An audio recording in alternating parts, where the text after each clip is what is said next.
I'm Graham Pike. I'm the recreational fishing representative on the Community Stakeholder Task Force of the Native Fish Strategy. And I've been on that for about 10 years, nearly since it started. So I was a co-founder of RecFish Australia, which is the peak national recreational fishing body. So I was really pleased about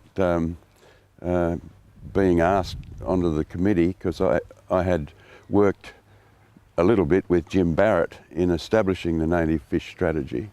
So to be actually part of implementing it and getting it out there in the community was quite exciting and quite instructive for me too. Any learning experience is fulfilling, and that's the way it has been for the past 10 years for me as part of the Community Stakeholder Task Force, because you're constantly learning from the community, their experiences with fish, with the native fish environment, and you're feeding that back to the Native Fish Strategy team.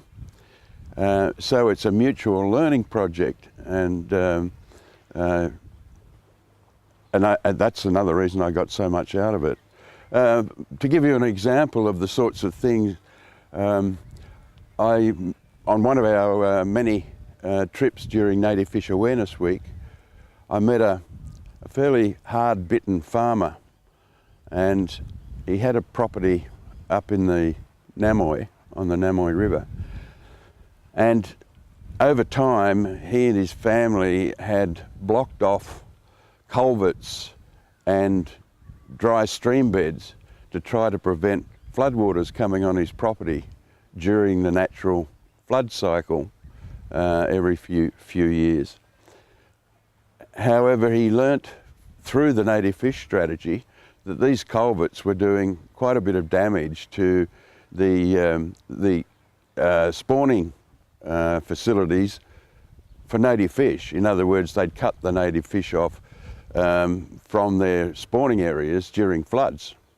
So working with the State Department of Agriculture, Primary Industries, and with the Murray-Darling Basin Commission, as it was then, he took the culverts away. They built fish-friendly culverts, and then on the next few floods, they came onto the property, they noticed fish spawning, but that wasn't where it stopped. The floods receded, and he suddenly noticed, over a couple of years following the removal of these fish obstructions, that the weeds on his property in the flooding areas were disappearing, and native grasses and shrubs were taking over.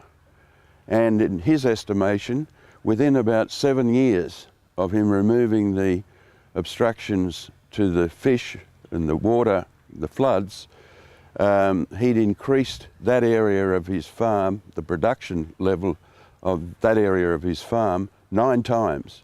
In other words, he could have 9 times as many cattle grazing on that same area of land. So that was a payoff for him in terms of agricultural production, and a payoff for us in the Native Fish Strategy on behalf of the fish. You know, and it increased the production of fish, of course, because they were back to their old spawning areas in that particular area. It's a long, slow process. The process of reducing the numbers of our native fish in the Murray-Darling Basin to from natural levels at the time of white contact, European contact, to getting it down to the 10% population levels of fish that we've got now was very quick. It's going to take decades, 50, 60, maybe 70 years to get back to probably 60 or 70% of the levels or population levels of native fish that we had at the time of European settlement. But I'm hopeful that the political process where people not only living in the basin but Australians who are concerned about our native fish and our native fish are unique, and they're found principally in the basin. I think when the political process takes over and people say, hey, what happened to the native fish strategy? Who did that to that strategy? We want it back. That was our strategy. That was something we were working on. We want our fish back. I think the political parties will then have to turn around and say, well, yeah, maybe we should have a policy to bring back a native fish recovery and habitat rehabilitation program. Whether it's called the native fish strategy or whether it's called a native fish recovery and rehabilitation program, don't know, and I don't really care, so long as governments on our behalf start investing again in the future of our native fish.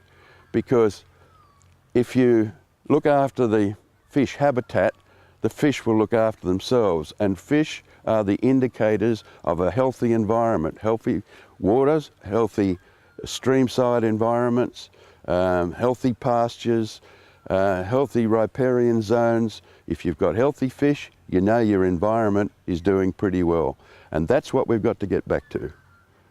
One of the other important lessons I've learnt from the native fish strategy is that it is so important to work with our youngsters, with our kids, to ensure that they understand just how important our native fish heritage is, just how important to the ecosystem our native fish are,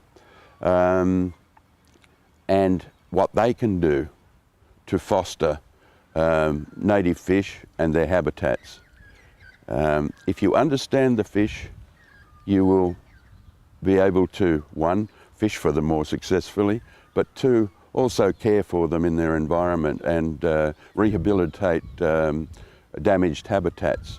So understanding comes first, and you get understanding from making sure that the kids are well educated about things like our native fish and their habitats.